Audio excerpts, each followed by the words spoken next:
Call to order the meeting of the Greenwood Advisory Plan Commission for Monday, September 9th, 2024. First order of business is approval of the minutes from August 26th, 2024. To approve as presented.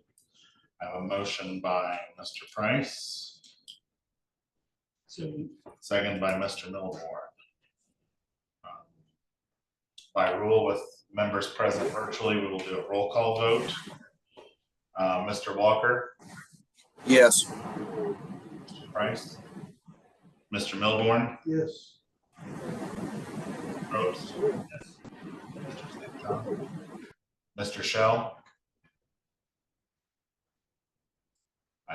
Mr. Shell, we can't hear you.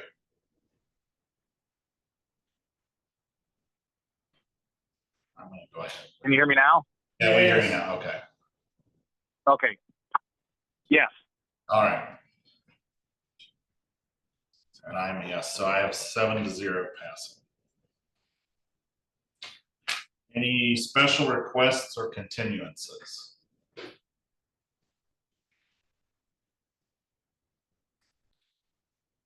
We do have a petitioner online that I believe is going to request a continuance. Lainey, please correct me if I'm. Yes, we will be requesting a continuance for the Panda Express. I don't have it pulled up in front of me what the number is on it, but I can provide that in a moment. PC 2024-022. Yes, correct. Is there a particular date you're needing to move that to? Yes, we'd be looking to continue this to the November 25th date, just to allow for additional rounds of commenting and response for our primary plat. We do not have a September 25th. No, She said November. November 25th, sorry, probably my audio. We do have a November 25th meeting, and to my knowledge, we don't have anything scheduled that far out at this time. So we would be fine to do that. Staff's okay with continuance on that. Part of the continuance, they will need to go before the Board of Public Works and Safety for some issues regarding stormwater. So this will help to allow them to schedule that meeting and get their determination before they move forward. Staff is fine with the continuance. Do I have a motion on request for continuance? November 25th, 2024. I move the petition to the November 25th meeting. I have a motion by Mr. Probst. Do I have a second? Second. Second by Mr. Price. Proceeding to the roll call. Mr. Shell. Aye. Walker. Yes. Mr. Price. Mr. Milborn. Yes. Mr. Probst. Yes. Mr. St. John. Aye. And I am an aye. The motion to continue is passed 7-0. So we will see you on November 25th. Sounds great. Thank you so much. Thank you. Seeing no findings of fact, old business was just continued. Any old business from the floor? Seeing none. Next up, new business, docket number PC 2024-041, Valvoline waiver request. Petitioner is Robin Peck, although I believe we have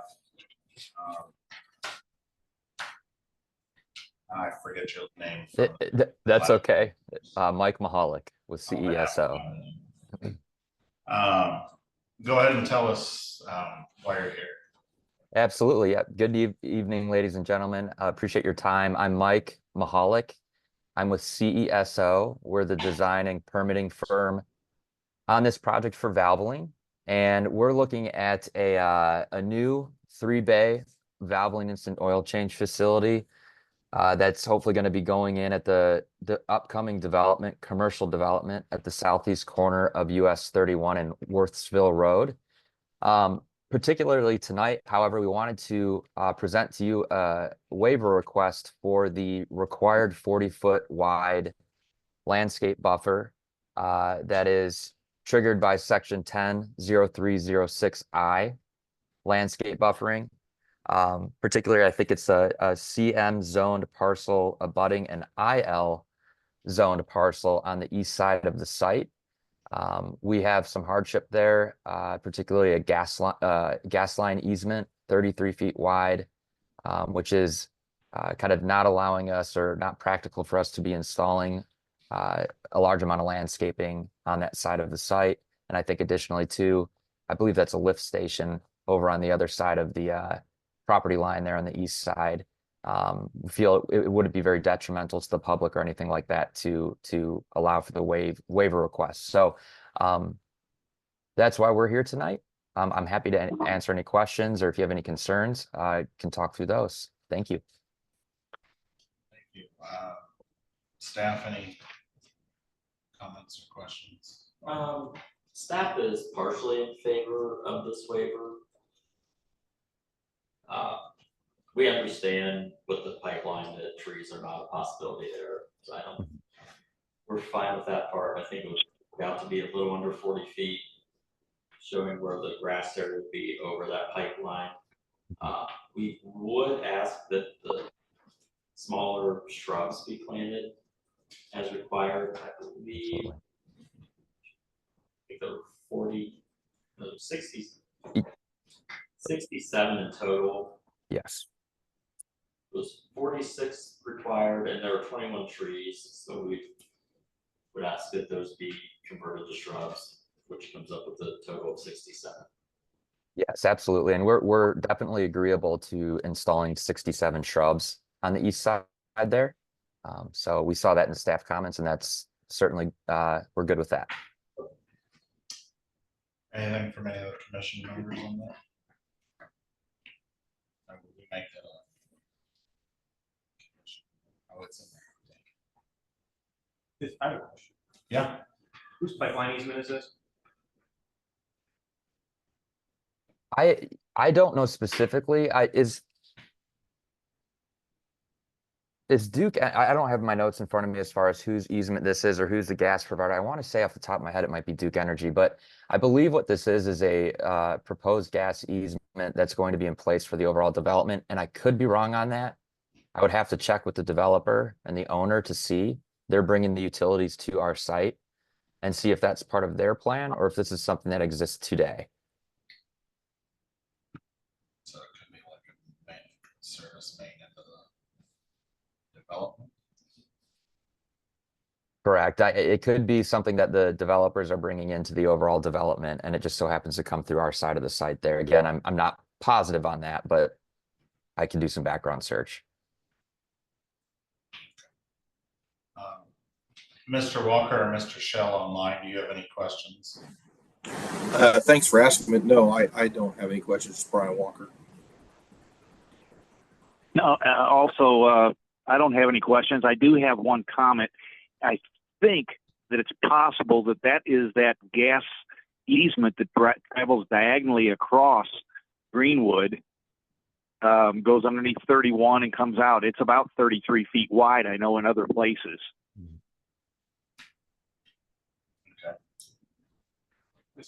And that's a main transmission line for gas in our area.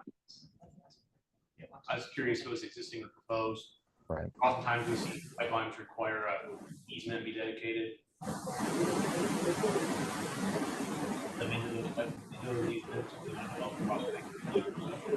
Curious the extent that this was self-imposed or if it was an existing site decision.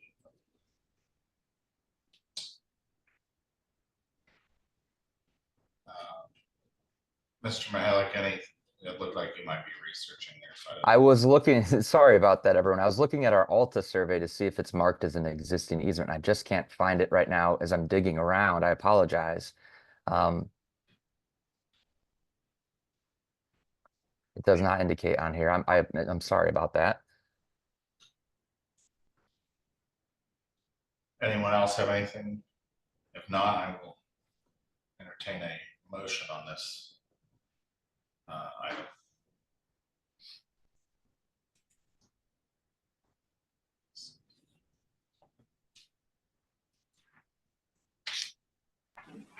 I'll make a motion.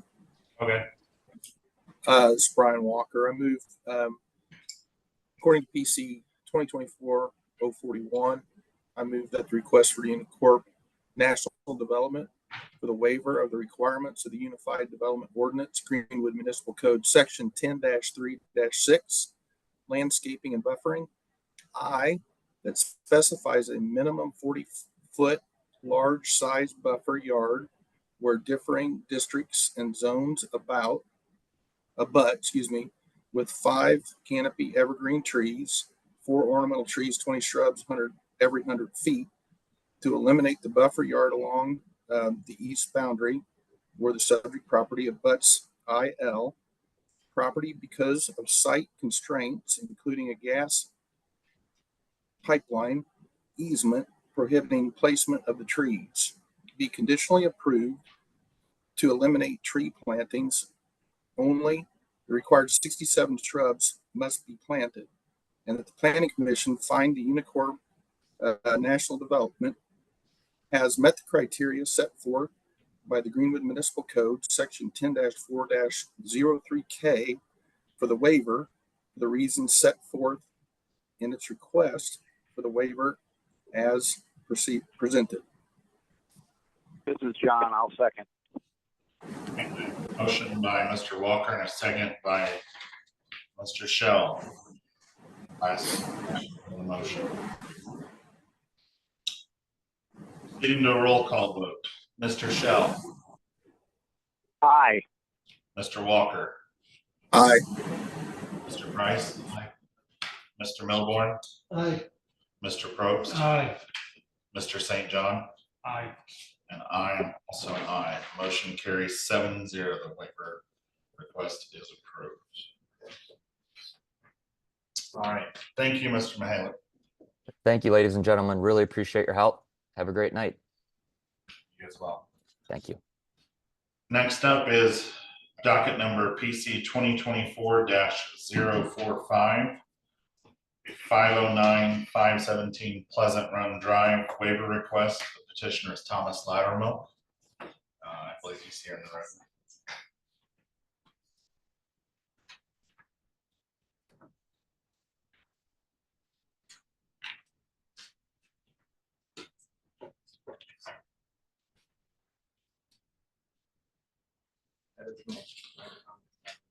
Sorry about that.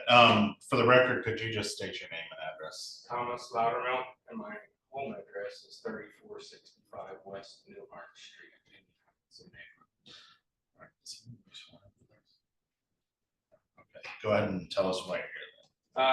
So I own the property there at 509 Pleasant Run Drive. We had a hearing last November. They stated that I needed to plant, I think it was 7 trees, 21 shrubs. And then it was, I think, 6 trees and 11 more shrubs. That was in November. Now I'm coming back to ask, I guess, if I can. It's on a floodway. Is that right? Floodway property. And so they're stating that I got to get them planted before I can put my. Just some background on this case. There are 2 properties here. One is residential and one is commercial. There is some floodway that runs through the site, which is why the residential home and commercial building is likely why they were taken down. So they're vacant lots. Mr. Loudermilk got a use variance from the Board of Zoning Appeals to operate a produce stand there. That was a use variance with conditions that he followed are landscaping requirements. our landscaping requirements, though, they have a buffer yard between residential and commercial properties. He owns both the residential and commercial property, so the buffer yard would be running in between his two properties. But both of those properties are for the operation of a produce stand. So he's requesting that the buffering landscaping be moved to buffer the use from other residential homes instead of splitting his lot. And then he also has a second waiver request for the parking lot landscaping. And I believe that is being relocated per the proposed exhibit. And that is due to Pleasant Run having utilities and drainage ditches outside of the already existing hard surface. Since it's in a floodway, you really can't add any more parking. The parking that's there can stay there, but if you were to ever remove the parking and want to put it back in, it would be much more difficult to do so. So there are two requests there, and I guess, Kevin, is there anything I'm going to miss? You got it all.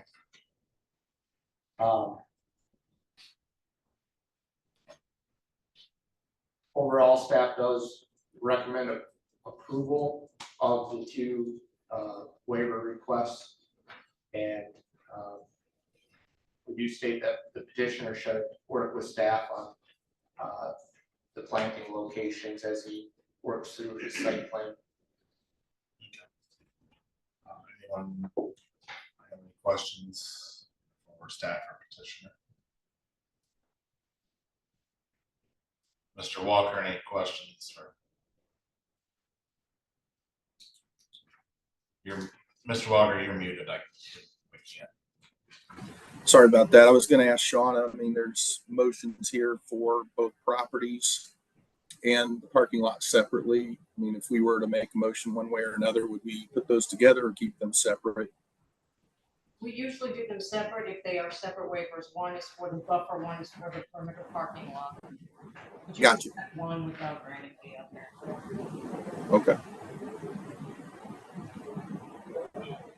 Mr. Shell, any questions? No, this appears to be, to me, a very straightforward issue, and one that we should approve. Okay. All right, if no one has any other questions, I'll entertain a motion.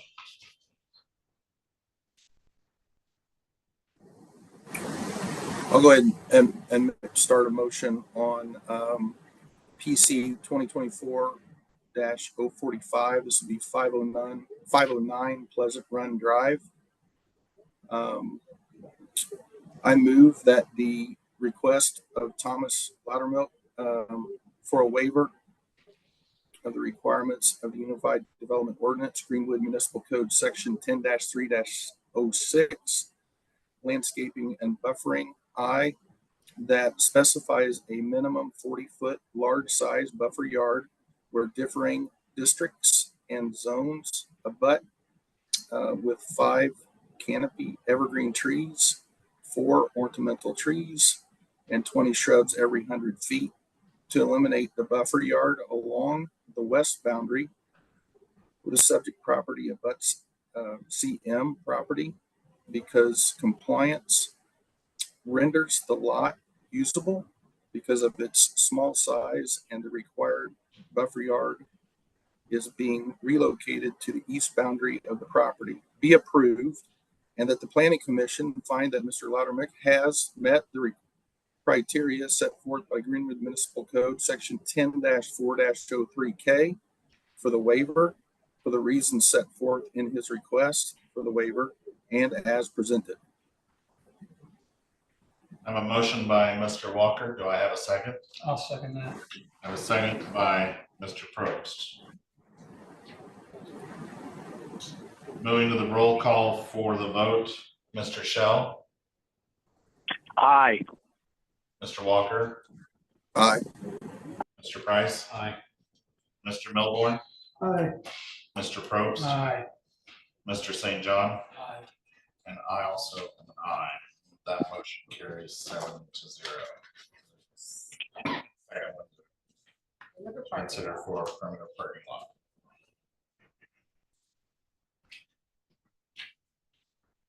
Same petition.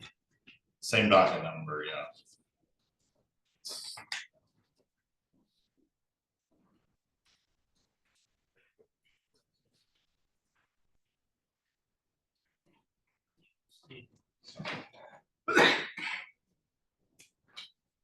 I move the request of Thomas Loudermilk, waiver of requirements of the Unified Development Ordinance, Greenwood Municipal Code, Chapter 10, Section 10-03-06, landscaping and buffering, J, parking lot landscaping, 2, perimeter parking lot landscaping, A and B, that specifies a minimum 5-foot wide landscape area at the perimeter of the parking lot with a minimum of 2 tree and 3 tree shrubs per 35 lineal feet of planting, to exclude the plantings from the north, east, and west sides because of existing driveway and easements would be adversely impacted. Be approved, and that the Plan Commission find that Mr. Loudermilk has met the criteria set forth by Greenwood Municipal Code, Section 10-04-03K, for the waiver, for the reasons set forth in this request for the waiver and as presented. I have a motion by Mr. Probst, do I have a second? This is John Shell. I'll second. Mr. Milborn beat you to that, so Fair. into a roll call vote, Mr. Shell, Aye. Mr. Walker, Aye. Mr. Price, Mr. Milborn, Aye. Mr. Probst, Aye. Mr. St. John, Aye. and I also am an aye. That motion carries 7-0. It approves both waivers, sir, so. As I think Gabe stated, just make sure to work with staff going forward. But you are all set tonight. Thank you, guys. Thank you. Good luck with business activities. Good luck. Oh, man, it's been a journey. I'm glad that this is on a downward slide. There you go. All right, well, you have a good night, sir. Thank you. Okay, I think just to clarify, for the buffer zone, I don't know if we need to do a third motion, but both lots require the buffer. Staff's opinion was that we were favorable of both of the buffers, since he owned both properties and they're each other buffering. That it could likely be done in one motion. I just want to make sure that's clear, that both lots were required a buffer from each other. So, Okay. Just a motion to, clarify the required buffer area, that motion was to approve waiving the 40-foot buffer yard where the RM property abutted the commercial property and the commercial property abutted the RM property as it is being relocated to the far east boundary of the residential medium property be approved. Is that to clarify? Okay, do you Second that. amend your motion to clarify that, and do you amend your second, Mr. Probst, Mr. Walker? You amend your motion to clarify that? Yes, I did. Well, I believe I also amend my second. you amended it to clarify that. Motion. You have amended your second, so vote on the amendment, just do a Walks. roll call. Is that for each? That was for the buffer. Okay. All right, just to confirm that, we'll do a roll call vote. Mr. Shell, Aye. Mr. Walker, Aye. Price, Mr. Milborn, Aye. Mr. Probst, Aye. Mr. St. John, Aye. and I also am an aye, so that amendment carries 7-0. So there we go. Thank you. You're welcome. Have a good evening. Thank you. So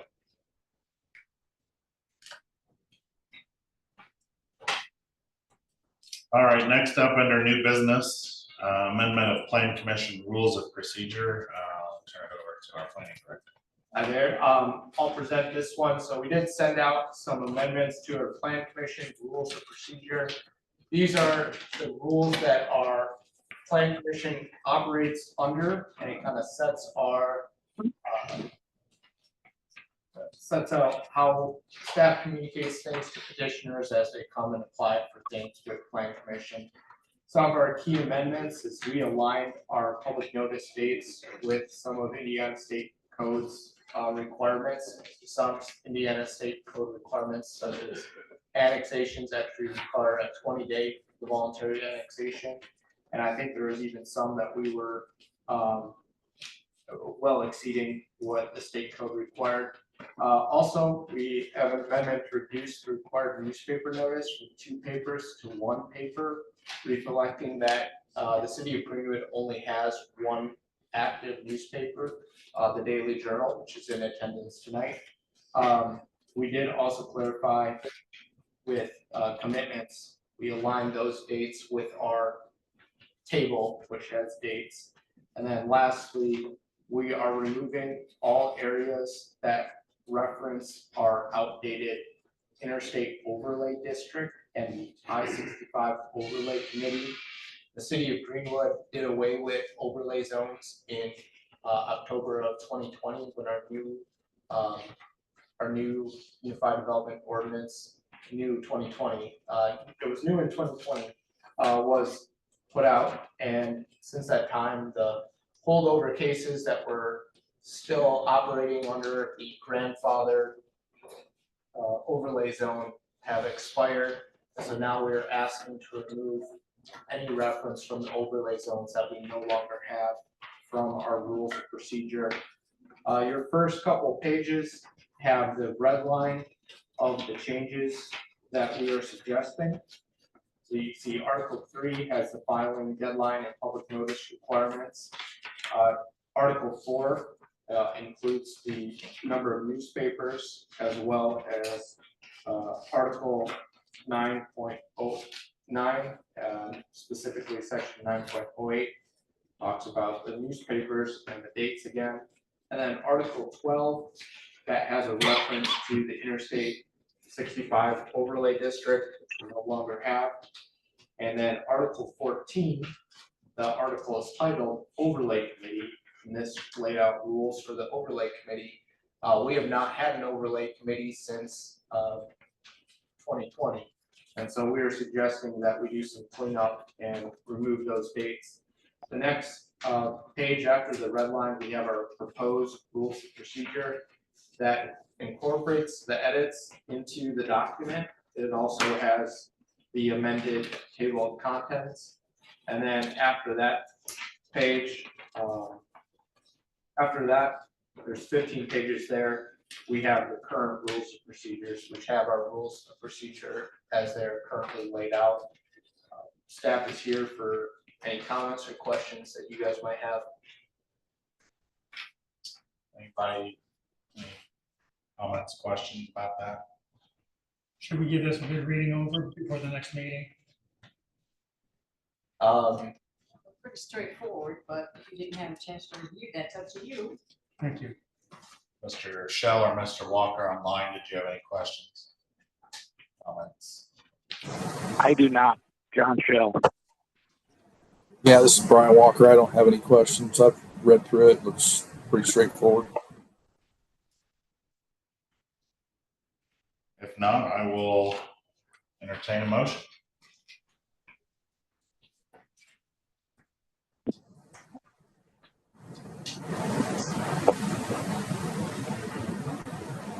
I'll make a motion.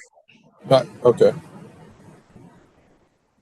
I move to amend the Greenwood Advisory Plan Commission Rules of Procedure, Article 3, filing deadline and public notice requirements regarding amendment or termination of written commitments annexation.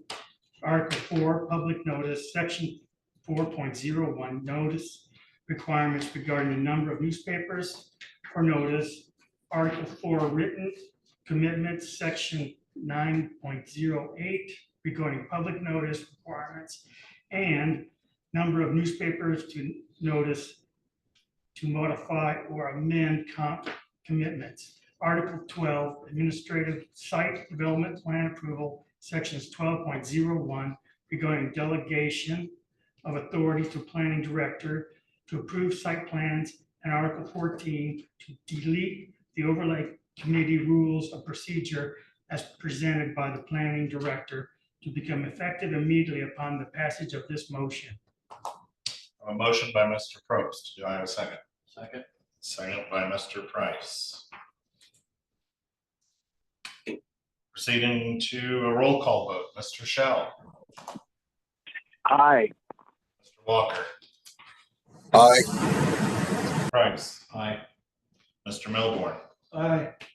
Mr. Probst, Aye. Mr. St. John, Aye. and I also am an aye. The motion to amend carries 7-0. All right, next up, the one everybody's been waiting for tonight, the comprehensive plan adoption.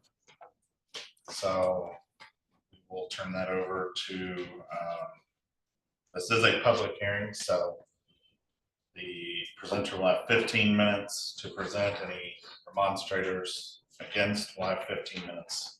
There'll be a 5-minute period for rebuttal on each side. So I think, Mr. Pieper, you're presenting if you want to go ahead.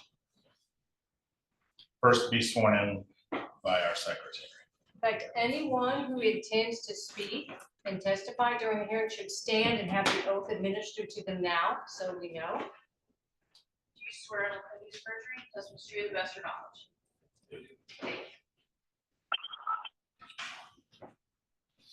And one other thing for clarification, when you do get to the podium, there is a sign in for your name and address. We have that there just so we can make sure our minutes and our records are accurate of who spoke and who attended. So I know it's kind of awkward when you get up there and you're trying to talk and sign in, but just take time or take that sheet back with you to make sure we get the spelling right. I appreciate it. Good evening, thank you. My name is Adam Pieper, community planner with HWC Engineering. Our business address is 135 North Pennsylvania Street, Indianapolis, Indiana 46204. Here tonight to briefly present the comprehensive plan for the city of Greenwood that we have been working on for the better part of 14 or 15 months.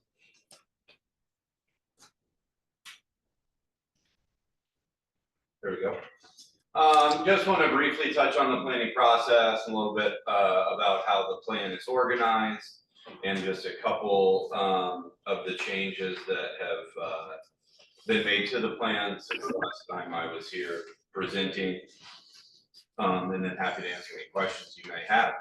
But generally, we started this process back in August of 2023 with our first steering committee meeting, and then had our big kind of initial community engagement push with a number of input opportunities at the farmers market, in-person community workshop, online survey, interactive mapping exercise.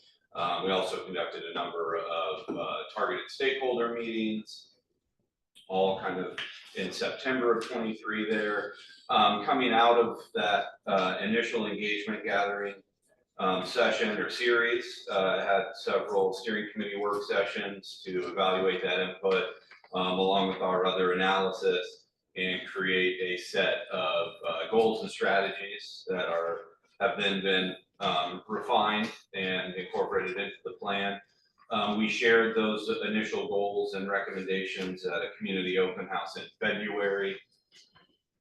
Again, took input gathered at that meeting back to the steering committee with additional work sessions, made a number of refinements before compiling the initial draft of the comprehensive plan, shared that internally and made some revisions before sharing it with the broader community, and had a community presentation in just July of this year.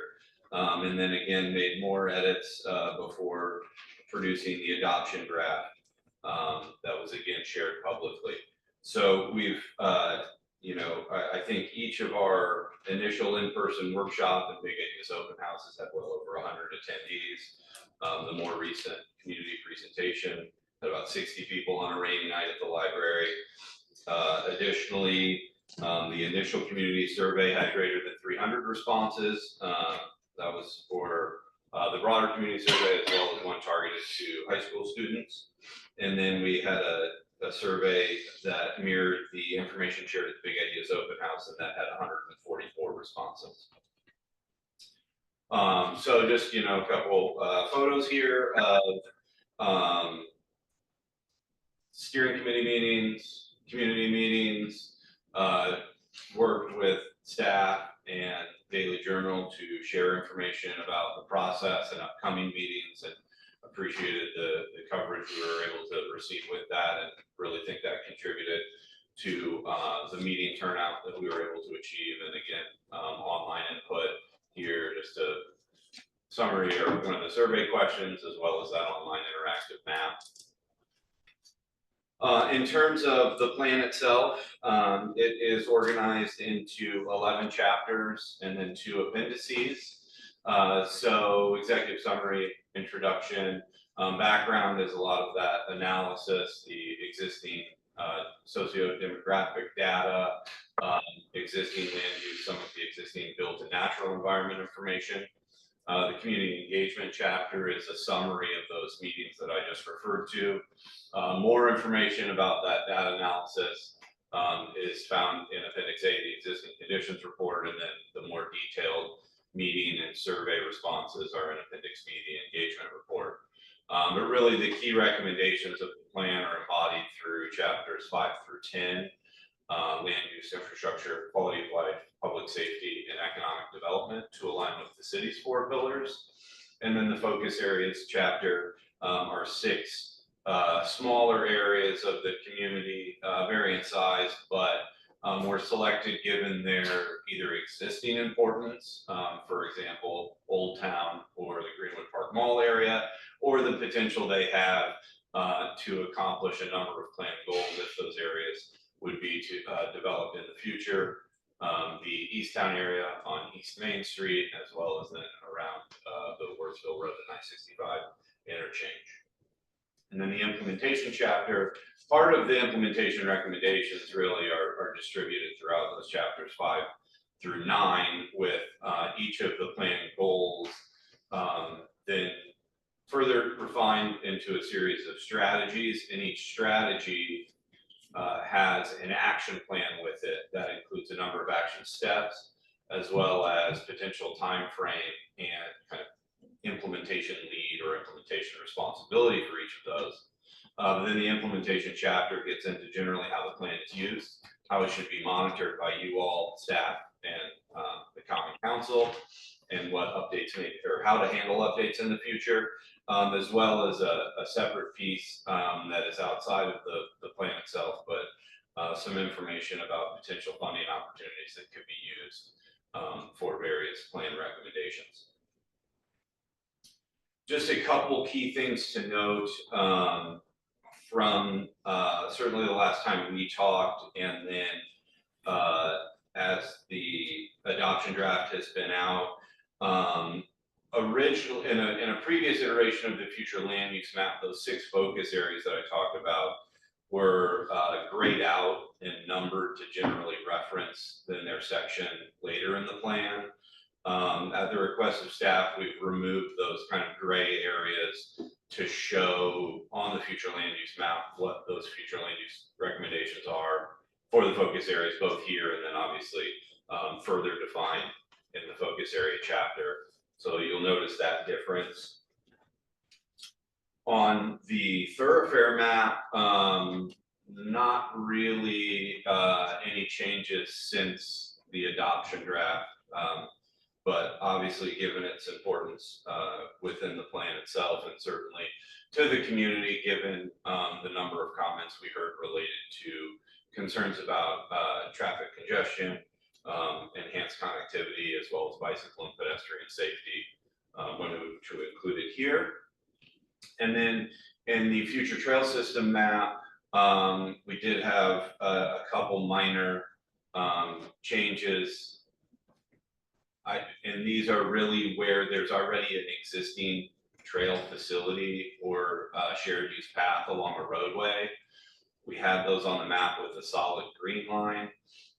Staff asked that we also emphasize those as or note them as future trail corridors as well, because in some of those instances where there already is a trail, it may only be on one side of the street, when the ultimate vision is to have a facility on both sides of the street, or it could be a somewhat older, say 8-foot wide shared use path, when a 10 or 12-foot wide path would be the desired condition, should there be a future roadway project or new development or redevelopment along that corridor. So we did want to recognize that there's an existing facility there, but there may also still be some need for an enhanced facility in the future. Beyond that, just a couple other things to note. Since again, like I said, when I was last year, a couple months ago, the planning staff advertised and conducted a photo contest where community members could submit their own photography to be included in the conference plan. So we have included a number of those photos as well as made some other replacements. As I mentioned, in an earlier iteration, the action plans for each of the strategies kind of included a time frame applicable to the whole thing and a list of potential or responsible parties. With the help of staff, we've refined that to time frame and implementation lead for each individual action step. The infrastructure, or excuse me, quality of life chapter associated with the trails plan includes some additional information about different pedestrian facility types that may be used to implement that system map, as well as different crossing treatments to use to, again, enhance bicycle and pedestrian safety, which we heard was a common theme throughout this process. We had a map of the existing emergency sirens and noted some potential future locations, but we didn't have what the buffer or essentially sound area with those for those would be. So that's that map in the bottom right there, the green being the existing sirens.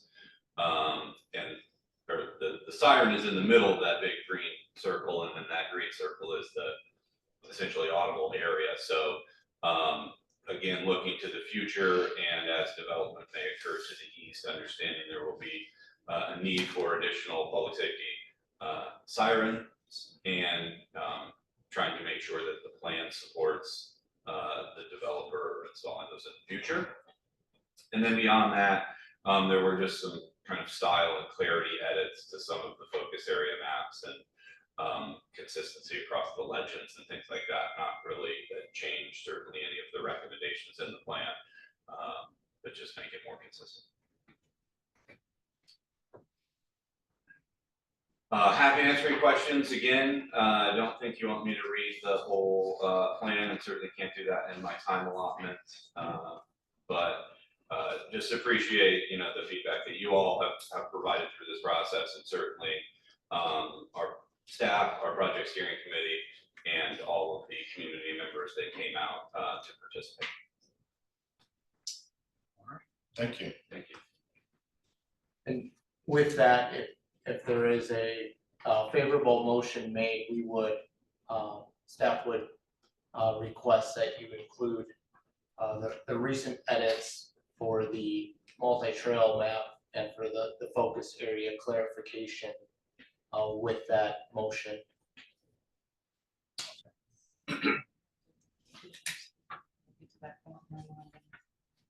Will do. It might be a while. I have a question. If we vote in favor of this proposal, does it go to the council this month? I will say that's ultimately going to be up to staff and council in terms of putting it on their agenda. I'll let Yeah, they have, I believe they're given 90 days, and within 90 days, they need to place that on an agenda.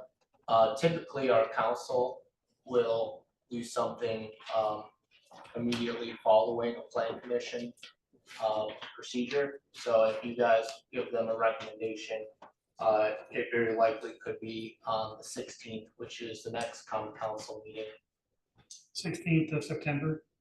Correct, next week, next Monday. Will there be any notices to the plan commission of that date, if that's gonna happen?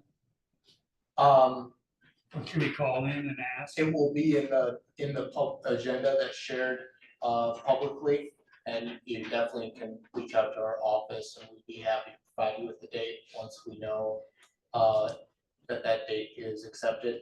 I know on a lot of our scheduling material that HWC has helped with, we had planned for it being, if we have a favorable motion, sooner than later, so, I feel I need to clarify that. It's not like a zoning, okay, okay? This is a comprehensive plan. And so what happens is, if you approve it, then you certify it to the common council, and they must approve and adopt it by a resolution. They will decide what agenda to put that on. When it goes, and you don't certify to them if you don't approve it. So you make a motion to approve, and that either passes or fails. If you approve it, it's certified as this is the plan, it was approved. And then the common council has a resolution to adopt it. Their options under the statute are to reject the plan, they can amend the plan, or they can approve it. If they reject it, that's in totally, or they amend any portion of it, then they send it back to the plan commission with a report setting forth, the reasons why they rejected it, or setting forth, what they amended and why they amended it. And then when it goes back to the plan commission, then I do believe you have 60 days to act. If they send it back to you, then you have 60 days to consider the rejection or amendment, and then you file a report with the common council. But you can have more time if you need it. And then following the report, if you decide that you approve it, then it is approved as amended by the legislative body as of the date that you file your report approving it. If you disapprove the rejection or amendment, then the common council has to act again. Then they have to confirm it by another resolution. So that's the procedure. If you do not file a report at all within that 60-day period, then it's deemed that it's final. So that's kind of the process we're looking at. So I think now what we'll do is we'll move to the demonstrators in their 15 minutes. Let them have the other time. If I get your name and address for the record. James Workman, 1474 Langford, Greenwood, Indiana, 46143. Hi, thank you for the time. I'm representing a group here who are concerned residents. We're taking a close look at the overall comprehensive plan. We'd like to address just a few key points on it. We want to commend those who have worked on it. It's very good. We like it overall. There are just a few little points we want to bring up. This has to do with continuing Stop 18 through Freedom Springs Park out to Honey Creek Road. I know that this has been an issue that's been brought up quite a bit before. Its connection to it would effectively split the park in half because you have a road running through the middle of it. We recognize that the objections to this, again, have occurred. Despite the feedback, that still remains in the plan to continue Stop 18 through the middle of the park out to Honey Creek. We were told, and we looked it up too, this was in the previous plan revisions.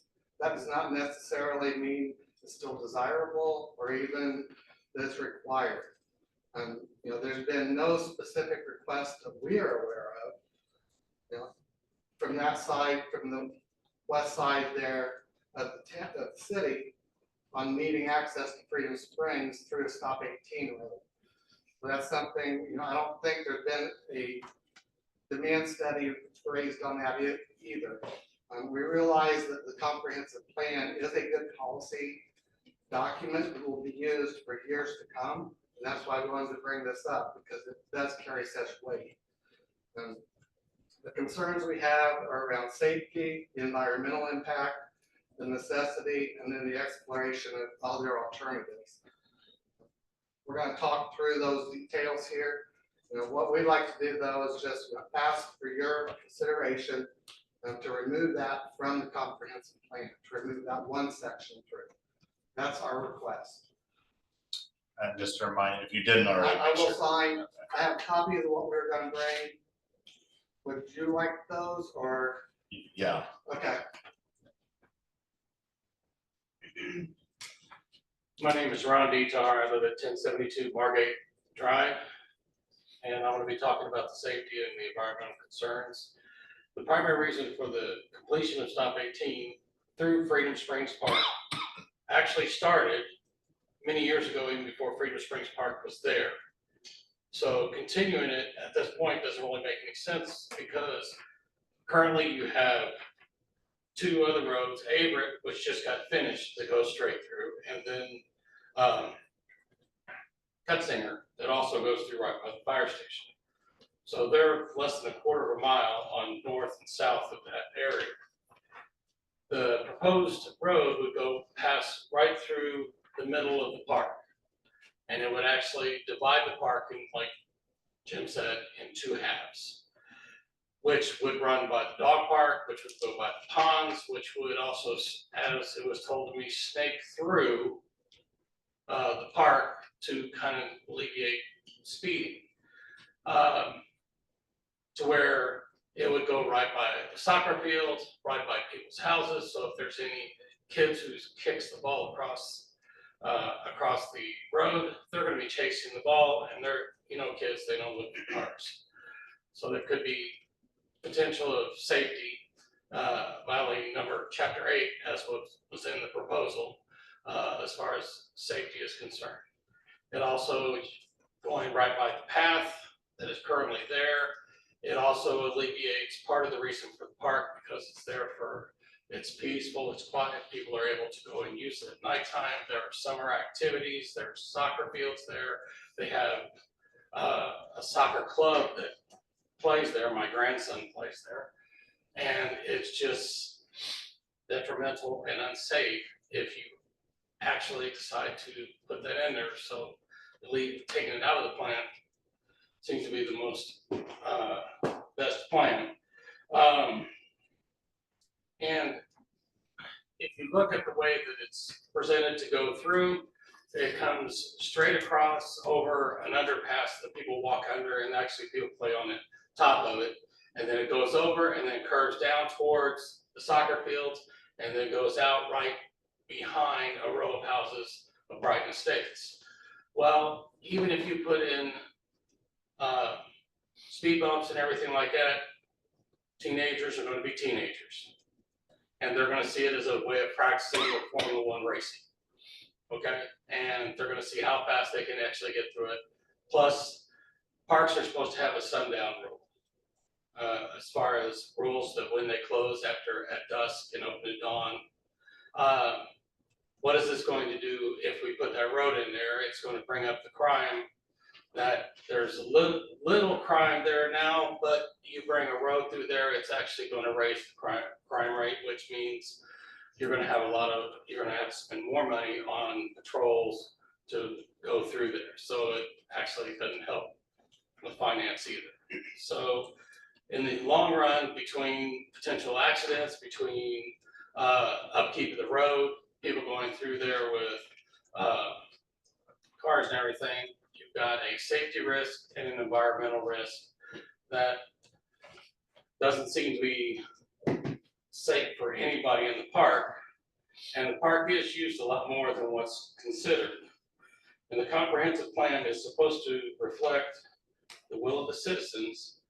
And throughout this whole process, there's a lot of citizens who have spoken out against this one particular issue, and it's still in the plan. So we would like for you guys to take it out if at all possible, please.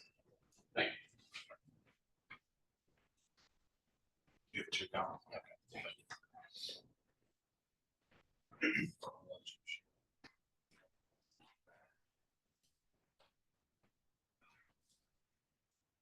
Go ahead, I'm sorry. Hi, I'm Doug Walden. I live at 1200 Newark Court. It's all the places is adjacent to the Bright Estates.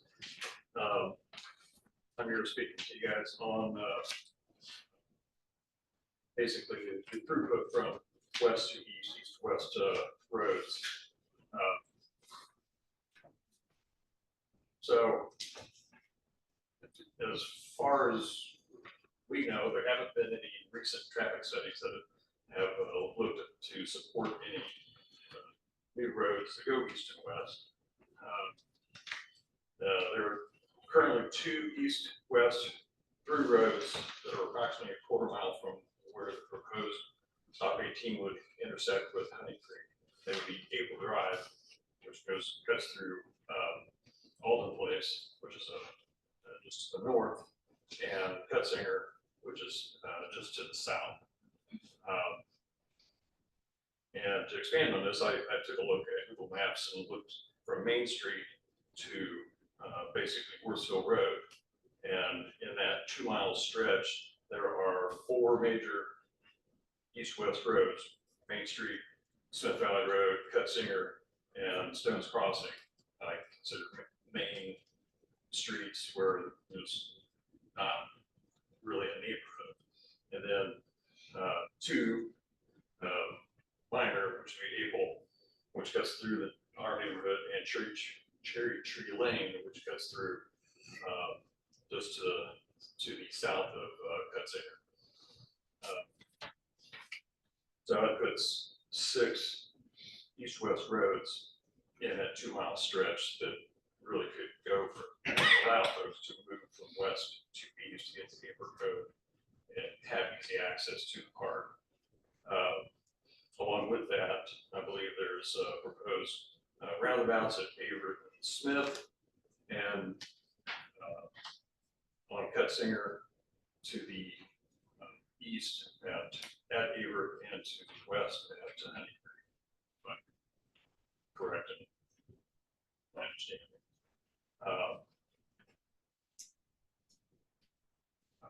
So with that, if those work out, then the traffic pattern should increase. I know, especially there at Cutsinger and Avery, that when it's busy, that is a traffic problem. But with the roundabout there, that should make that a whole lot better. So I think one of the other things is, if the traffic patterns work out well, then putting in Stop 18 through the park cites other concerns that you've already heard. Is, really is that the best use for money? And one other thing too is putting that road through there. They'll be having to cut down some trees on the west side of the park, which is really some beautification and a sound barrier for the park into the neighborhoods there to the west. That's just asking for consideration to take that portion of the plan out. Thank you. Hello, my name is Patrick Chambers. I live at 1506 Court, Greenwood, to the front of the Bright Estates neighborhood. Just kind of echoing what everybody preceding me has said. Safety concerns going to kind of be my main focus, and offering maybe alternatives as opposed to just saying no, we don't want this, whatever. We understand that the road was kind of included in the comprehensive plan to kind of offer access to the western corridor of Greenwood, and as opposed to maybe letting the road run through the park and cut through from Honey Creek. There are other potentials to kind of increase access without maybe being quite so, I guess, invasive in terms of, you know, driving through the park and all that. One of the kind of components of the comprehensive plan was trails, shared use trails. You know, maybe an alternative to having a full-blown road kind of cutting through, stop, you know, becoming stop 18. There's a possibility for a bike path that would offer access to the neighborhoods just west of Honey Creek, where there are a lot of homes in there. Also, with the kind of newish fire department in Cutsinger, there's a lot of owned land by the city, kind of in that vicinity behind it. Maybe having some way to drive and have a parking lot there with a walking path that would increase access to the soccer fields, which was kind of has been stated as maybe being underutilized or, you know, difficult for people to reach. Or in addition to those couple of alternatives, possibly with the new Bright Knoll neighborhood, kind of to the northwest of the park, having access, you know, from that neighborhood into the park with shared use pathways. Again, offering more alternatives and access points, but not necessarily leading to the need to cut the park in half, or you know, the cost kind of included with you know,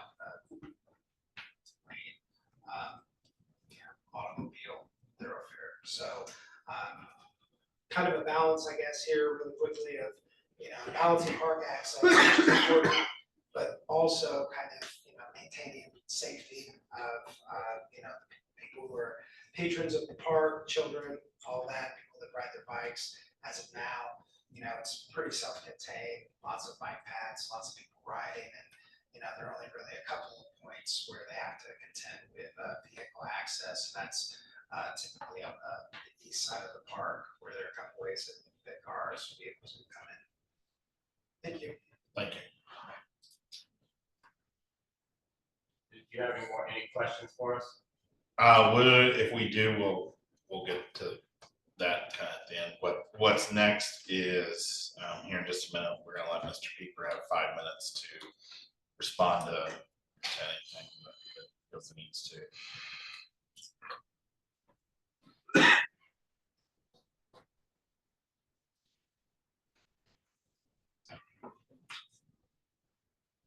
So, you know, I'll just say certainly appreciate the sentiment or compliments and the fact that some of the folks that just spoke agree with the majority of the content of the plan.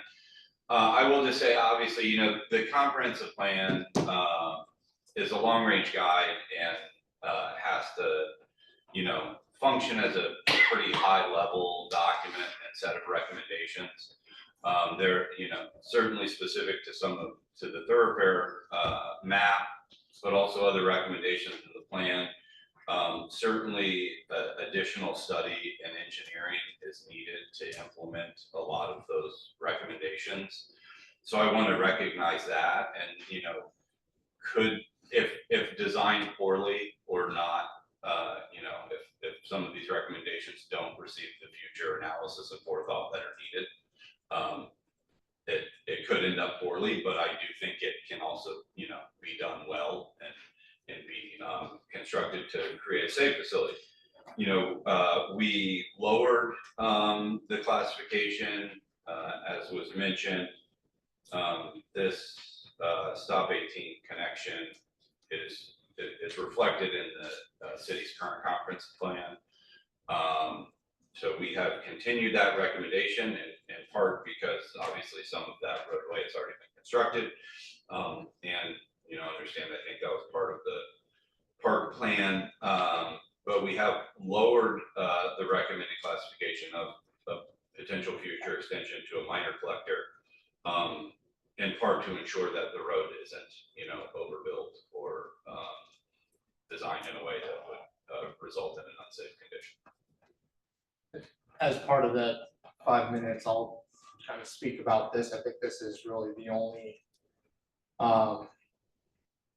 point of remonstration in our plan. This was in our comprehensive plan previously. It actually dates back to our future comprehensive plan, our future transportation plan in our comprehensive plan in 1988. So this has been in our plans for a long time. It's changed throughout the years to have that curve throughout the park where you have some sharp turns to help slow down the traffic. But that's also done strategically to try to activate different areas of the park. Going through the park, which is owned by the city of Greenwood and our parks department, they do have plans to build parking lots off of this road. So parking lots by the soccer fields, by the pond out there. So right now, people sometimes just park right along Cutsinger. They're not supposed to be parking there to go fish. This would allow access to that. So it does try to hit on many of the different areas of the park. This is already has some infrastructure in the park laid out for the road. It is laid out 30 feet away from the multi-use path that we have going through there. And it is something that is going to be need to have engineered drawings. There'll be landscaping, different pedestrian furniture. There'll likely be some type of a speed mitigation, whether that's a speed hump or other means. But this is really intended to make this not just a neighborhood park, but a regional park for the whole city, kind of a crown jewel. So we are trying to allow people to access it from not only the east side, where you have to all funnel past a school property to get to the park, but to have people that are able to access it from the west side as well. So we're really looking at kind of a zoomed out version of the entire community when we are looking at Stop 18 in this park.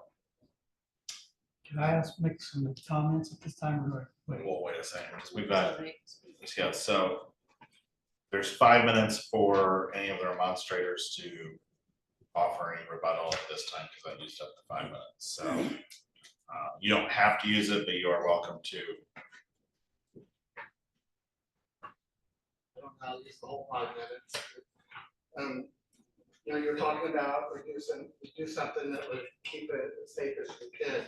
Right now, it's very safe. There's no cars that drive through the middle of the park. So you're taking something with zero risk, and I don't care if you're adding a low risk, you're still adding risk. And the thing I'm worried about is not, somebody my age kicking a soccer ball across and running after it. It's a little kid, it's a 6-year-old who gets it. That's not worth it, in my opinion, for saving 3 minutes of the drive. So I think that's something you're introducing risk where there's none right now. The 30-foot barrier you talked about, anybody with little kids, they can get 30 feet in no time. So it helps a lot. It doesn't reduce the risk to zero. And then being in the plan since 1988, I agree, it's been in there. Just because it's always been doesn't mean it needs to stay. That's part of what this comprehensive plan is about, is looking forward, taking us into the future. So just because it's been in doesn't mean it should stay.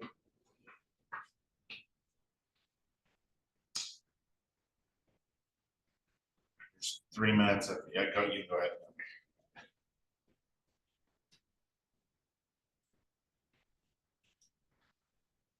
The idea that the park is currently underutilized is, I live right next to it, and it's utilized every day, every night. I get off noon and it's utilized quite a bit. If you want to develop parking on the other side of the park, that's fine.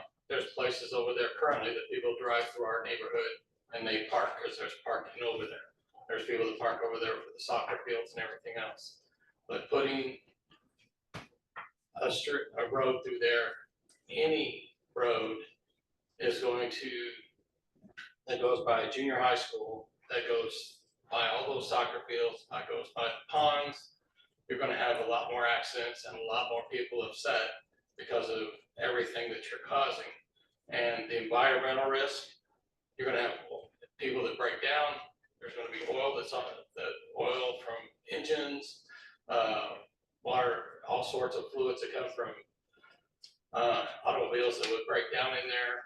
Yes, that doesn't happen very often, but when it does, that's an environmental issue that kills grass and other things as well. So you're going to have more problems than you're gonna have solution with this road. Thank you.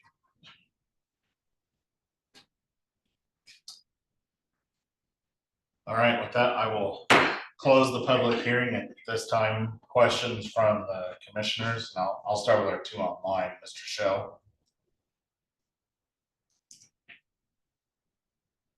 You're muted. We can't, there's something we can't.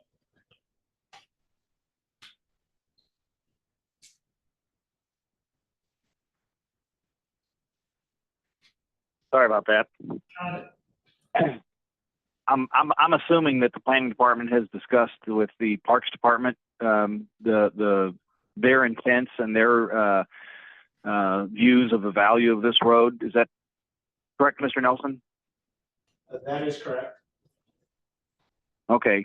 And I think one of the complaints is the lack of parking in the west side of the park. And just my experience with the Parks Department, they're real excited about increasing availability inside the park. That's my only comment. Mr. Walker, any questions or comments?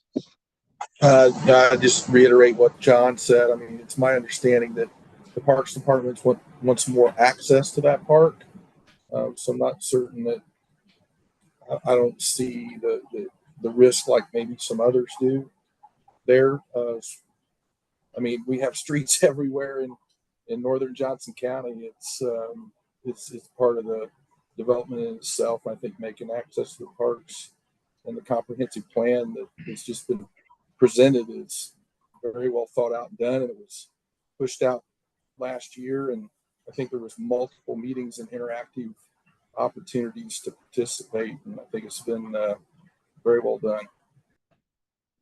Thank you. All right, anyone here in the room?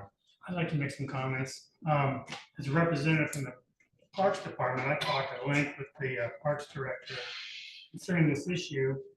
And he's hired a consultant. They're going to do some studies of the Freedom Park to upgrade and improve its function. And that road will be part of that planning. So they've already taken initiatives to plan for the park, plan for access, and that will be done probably this year. And the director said that they will do what's best for the community and the park, and that nothing is really set yet, but they're gonna plan for it in the near future. So that's what the our Parks Department is planning to do. So they're getting their plans together and they're gonna present something sometime in the future. All right. Anyone else on the commission? Question? If they have questions? Any questions about the whole comprehensive plan? Yeah. Doesn't have to be strictly to the one piece we've heard about. It could be 3 questions about the whole plan. No. I like it. I think it's a good plan. It's well thought out. It's well prepared. And I'm in very supportive of it. It's really did a really good job putting together. And so I'd like to thank the consultant for the time and energy they put into it because they did a lot of work. Thank you. Welcome. Yeah, I would echo that as the only city appointed staff member by state law. I would just want to comment that the planning staff put in a ton of work on this and worked really hard on it in conjunction with HWC, and I think it reflects in the final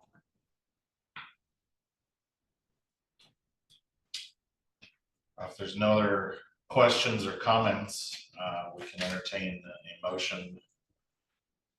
Mr. Vice President, Yeah. I move to find that the city of Greenwood comprehensive plan is presented, promotes the public health, safety, morals, convenience, order, and general welfare of the city of Greenwood, and provides for efficiency and economy in the process of development of the City of Greenwood to approve the City of Greenwood comprehensive plan as presented and to certify the approval to the Greenwood Common Council for its adoption by the resolution form presented. Mr. John Shell. Yes. I'm wondering if in your motion, you would consider included that the updates made to the future land use focus area and Parks and Recreation Master Trail Plan or quality of life plan be included in that favorable motion? Yes, they are included in that motion. Need to Yep. split Go ahead, Shauna. vote, and I will give you a proposed amended motion, but you better tell me slowly. So, I requested that John Shell include the minor amendment to the focus area boundary and the quality of life trail plan.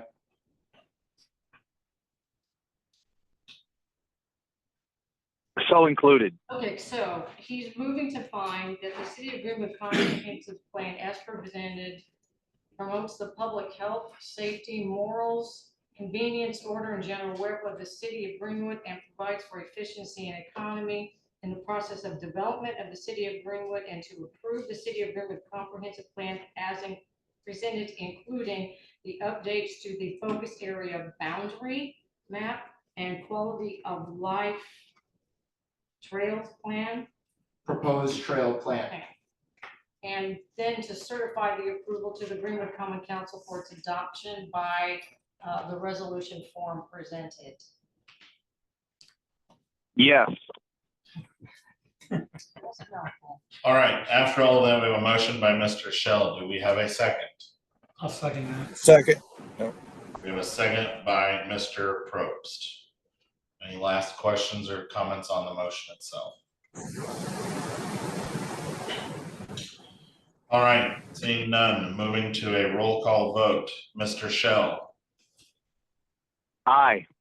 Mr. Walker, Aye. Mr. Price, Mr. Milborn, Aye. Mr. Probst, Aye. Mr. St. John, Aye. and I am an aye. The motion carries 7-0.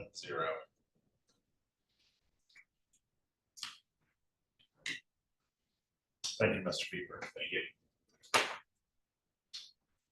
Any new business from the floor?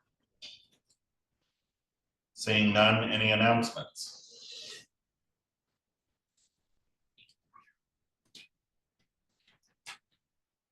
No announcements. Yeah, the only announcement I have is I'll be back in live form at our next meeting. Okay, Tell them thanks for showing up. I appreciate that. I do want to say, well, once we have a confirmed date for common council, we will work with HWC, our planning consultant, to have that posted on the comprehensive plan website as plangreenwood.com. So once we have a sponsor and a confirmed date from our common council, we will post that on the website plangreenwood.com. Thank you. I guess with Mr. Shells, we do have an agenda or we'll have an agenda for the next meeting, or we? We should have, we have continued primary plats Oh, yeah, from previous meeting. With that, one final motion. Move to adjourn. So moved.